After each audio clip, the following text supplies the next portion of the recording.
بسم الله الرحمن الرحيم. بسم الله والصلاة والسلام على رسول الله. سبحانك لا علم لنا إلا ما علمتنا إنك أنت العليم الحكيم. أحبتي في كل مكان، السلام عليكم ورحمة الله وبركاته. بفضل الله تعالى إن شاء الله النهاردة هنوريكم ونعرفكم إزاي تصنع مكبس يدوي على أساس إن حضرتك ممكن تعبي بيه زجاجات العطور اللي هي المتبرشمة، اللي هي المقفولة أو المغلقة، اللي هي ما ينفعش تتفتح. على أساس كده قلت أوري حضراتكم إزاي من خامات بسيطة وأدوات بسيطة إزاي تعمل مكبس تعبي بيه إزايز عند حضرتك. يعني لو عند حضرتك إزايز يعني إزازة عطر أو برفان بتاعت شركات وحضرتك مش عايز ترميها، اوعى ترميها من هنا ورايح. إن شاء الله بإذن الله تعالى هتبدأ حضرتك إن أنت تستخدم المكبس ده اللي معايا ده، إن أنت تعبي بيه الإزازة ديت بعطر، نفس العطر أو أي عطر حضرتك عايز تدخله جوه الإزازة. الإزازة دي متبرشمة، ما بتتفكش من هنا، ما بتتفكش من هنا نهائي. فحضرتك هنوري حضرتك ازاي او نعرف حضرتك ازاي تعمل المكبس دوت. دي حاجات بسيطة موجودة في كل بيت ومتوفرة، مش يعني دي كل انا جايب عينات لازايز دي. الازايز ديت متبرشمة، ما بتتفكش، ما ينفعش تتفك. متبرشمة من هنا، مقفولة متبرشمة، ما ينفعش تتفك نهائي. والناس ما بتستعملها بترميها. وفي ناس بتبقى عندها الازازه دي يعني لها ذكرى وكده وبتستخسر ترميها وما ينفعش ترميها. فممكن حضرتك ممكن تعبيها تاني باي زيت عطر حضرتك عايزه او اي برفان حضرتك عايزه، اي برفان حضرتك عايزه انت هتعبيها. برضو ازازه اهي، دي امثله لزجاجات متبرشمه وممكن نعبيها مره تانية. انما الازاز دي اللي على اليمين دي ازايز بتتباع عادي عند محلات الجمله في العطور، دي بتتفك عادي، مش فيها مشكله. يعني بوري حضرتكم مثال، دي ازازه بتتفك، الاتومايزر بتاعها والبايب بتاعها اللي هو الانبوب بتاعها اللي هو الرشاش يعني او البخاخ بيتفك عادي، مش في اي مشكله نهائي. دي بتتعبى عادي، الواحد بيفتحها ويحط فيها الزيت العطر اللي عنده. برضه نفس الحال، دي برضو ازازه اهي بتتفك وتتعبى بالعطر اللي حضرتك او البرفيوم اللي حضرتك عايزه او حضراتكم عايزينه. كل الازاز اللي معايا دي كلها ازايز دي بتتفتح اهي، ودي بتتباع الازازه عندنا هنا في مصر يعني في حدود 25 20 جنيه 30 على حسب المحلات. يعني دي ازازه دي ب 15 جنيه وبتتفك، التمازج اللي فوق ده بيتفك كده وتركب لحضرتك اللي انت بتملاها عادي. برضو نفس الفكره. فاحنا ادينا امثله ل ازايز بتتفك، التمازج بتاعها بتفك او البخاخه بتاعها بتفك، ودي سهله بتتعبى عادي. الامثله الثانيه لازايز الشركات دي ما بتتفكش، يعني ما ينفعش تتفك، متبرشمه منها فيها زي ما بيقولوا كده، وعايزين نعبيها، مش عايزين نرمي الازازه دي وعايزين نعبيها مره تانية ببرفيوم او اي عطر احنا عايزين نعمله. طيب نعمل ايه؟ قلنا هنعلم حضراتكم من سرنجه 20 مللي، سرنجه بشريه 20 مللي بتشتريها من اي صيدليه، وهقول لحضراتكم بنعملها ازاي. دي سرنجه وبنعملها وبنعبي بيها الزيت العطري اللي عندي او البرفيوم اللي عندي ونعبي بيها الازاز دي. طيب على بركه الله هنبدا بقى يعني حضراتكم تستعملوها النهارده، لان اللي يعني يسيبوا جزء من الفيديو دوت يعني مش يعني ايه، لابد يتفرج على الفيديو للاخر. حضراتكم استحملونا على اساس ان احنا نكون عرفنا كل حاجه بالتفصيل. طب انا عايز في الفيديو ده اجهز عايز اجهز بنسه معايا، بنسه اهي معايا. طيب هجهز تاني؟ هجهز معايا كتر اهو، حضراتكم كتر اهو على اساس اقطع بيه. وبرضو للاحتياط هيكون معايا حضراتكم موس شفره، اي موس شفره يكون حامي يعني يكون جديد، يعني ما استعملش قبل كده ونستخدمه. ومعايا مسطرة عادية عشان اقيس بيها الحاجات اللي عندي دي الادوات. طيب الخامات اللي هشتغل بيها سرنجة 20 مللي. اي دي سرنجات 20 مللي، دي سرنجات 20 مللي. يعني احنا ازاي نعمل من سرنجة 20 مللي مكبس يدوي لتعبئة العطور. طب عاوز ايه تاني حضراتكم؟ عاوز افيز اهو، ده لونه اسمر، افيز لونه اسمر، والافيز التاني ده ابيض. مش مشكله، يعني الواحد بيجيب بيشتري من اي محل. ده بالكيس على بعضيه كده، مش غالي يعني، تكلفته مش غاليه. اهو كيس اللي هو الافيز دوت اهو حضراتكم عشان تكونوا عارفينه. ده افيز بلاستيك متوفر عند اي حد بتاع اللي هم السيارات، قطع غيار السيارات او الموتوسيكلات، او اي حد بيبيع حاجات قطع غيار الالات المتحركه، السيارات المتحركه. بتجيب الافيز دوت، سواء كان ابيض او اسمر، اي ما يهمش اللون عندي. وبتجيب حضرتك خرطوم بنزين عادي، ممكن يكون شفاف او مصمت زي دوت كده. ده يعني افيز بيسموه افيز سيليكون، وبيبقى القطر بتاعه ماشي مع قطر الايه الفتحه بتاعت السرنجه اللي هي عندي 20 مللي. دي حاجات متوفره، وحاجات حضرتك لو جبت ده لو جبت ربع متر يعني مثلا كده اهو، هتعمل بيها بتاع 10 سرنجات عندك. يعني مش انت عايز حاجه بسيطه، 2 سم ونص اللي هنعوزه زي ما حضراتكم هتشوفوا بعد كده ان شاء الله. يبقى احنا عرفنا الحاجات اللي هي اللازمه على اساس ان احنا هنشتغل اللي هي السرنجه دي.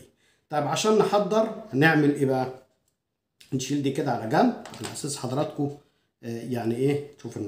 اول حاجه هنجيب السرنجه اللي عندي اللي انا شاريها من الصيدليه، ودي ب5 جنيه، يعني مش مكلفه ولا حاجه، سرنجه وب5 جنيه. طب دي برضو سرنجه برضو ب5 جنيه، دولت اتنين كده جايبهم عينه اهو على اساس حضراتكم تتعلموا. سرنجه اسمها سرنجه من الصيدليه البشريه 20 مللي.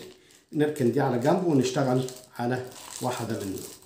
بنبدأ نفتحها حضراتكم اهو، نفتحها ونطلع السرنجة اللي هي ال 20 مللي. ادي السرنجة ال 20 مللي اهي حضراتكم، سرنجة مكتوب عليها 20 مللي، سرنجة 20 مللي. طيب عندي ادي الابرة بتاعت السرنجة اهي، في لها غلاف بلاستيك، الابرة ولها غلاف بلاستيك اهو، الابرة ولها غلاف بلاستيك. بنحطها ادي بتشيل الورقه اللي هي مغلفاها، هنشيلها على جنب. طيب نعمل ايه بقى حضراتكم؟ كل اللي فيها هنبدا نفك، نشيل اللي هو الغطاء البلاستيك اللي على الابره الستانلستين اللي هي اللي في السرنجه نفسها. الابره دي هنشيلها مش عايزينها، فبنشيل دي كده على جنب. وهنجيب البنسه زي اللي معايا حضراتكم كده، وهنمسك السن دهوت وهنبدا نضغط عليه، نمسكه جامد ونضغط عليه يمين وشمال يمين وشمال، ونشده لفوق بالراحه كده عشان ما نكسرش سن السرنجه كده. ونبدا ايه نسحبه لفوق، نسحبه لفوق لحد ما يطلع معايا اهو كده اهو حضراتكم كده.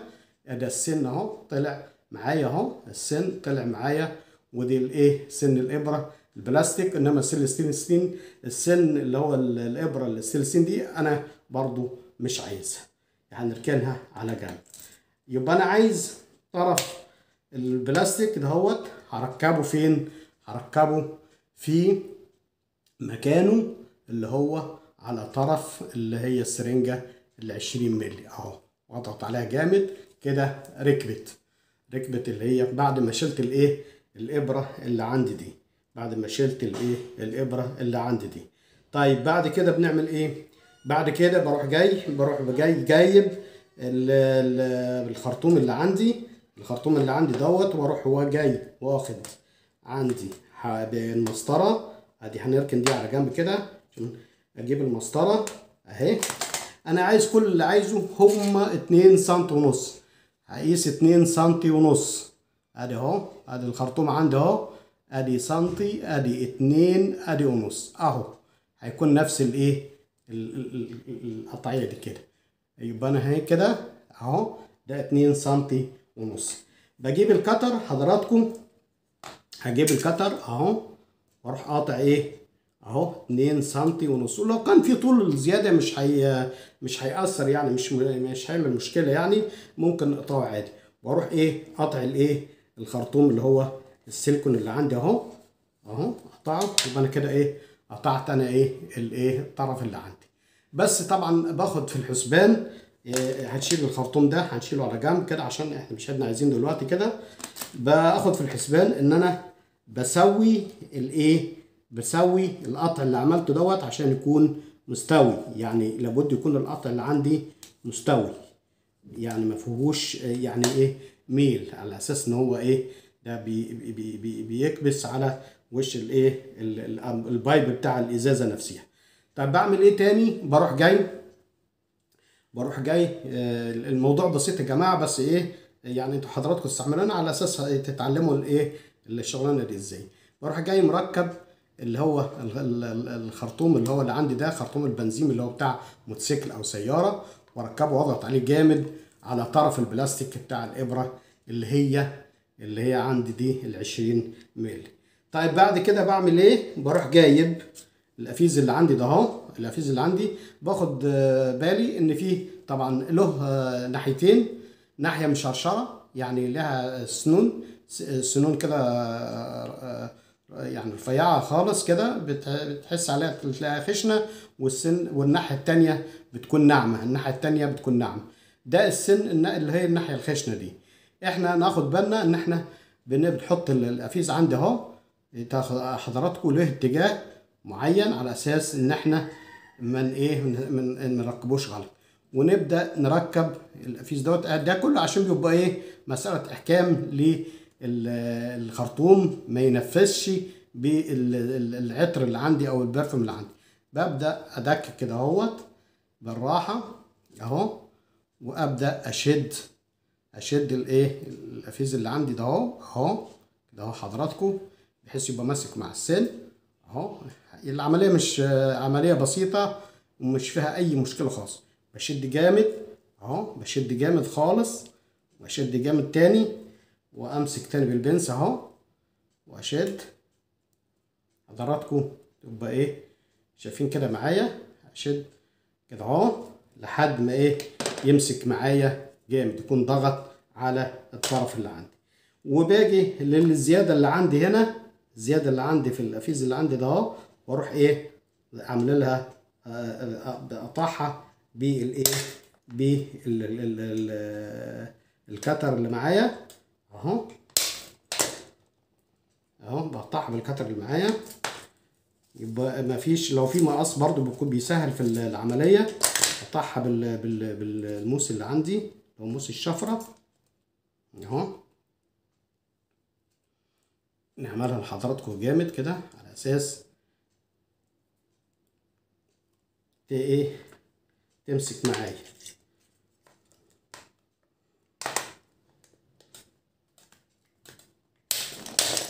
اهي.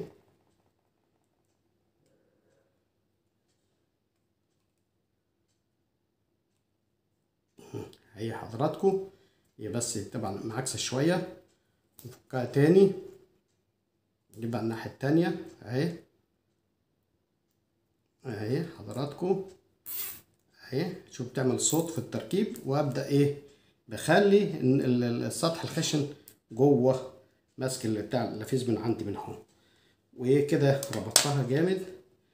وبعدين ابدا اعمل عمليه ايه قطع. طبعا لو في مقص بيكون ايه اسهل من العمليه اللي انا بعملها دي.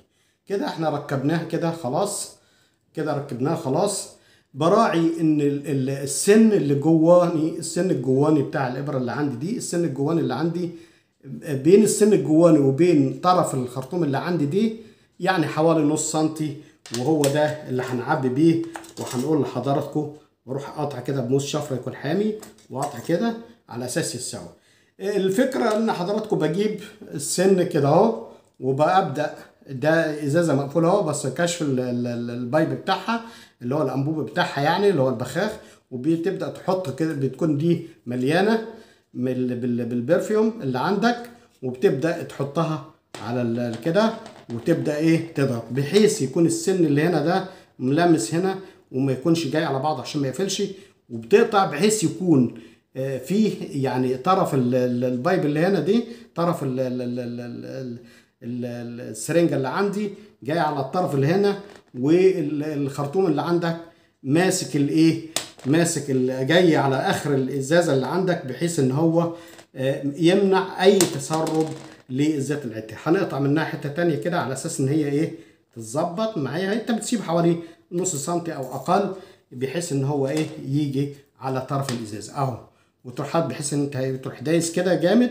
كنت حضرتك معبيها بزيت العطري او بالبرفيوم اللي عندك او بالعطر اللي عندك، وبتبدا تحطها كده في تحتها طبق عشان لو اي حاجه، وبتبدا تضغط جامد وايه تبدا تعبي. وحضراتكم برضو هنعمل فيديو ان احنا نعبي بيها العطر في الازاز اللي عندي دي.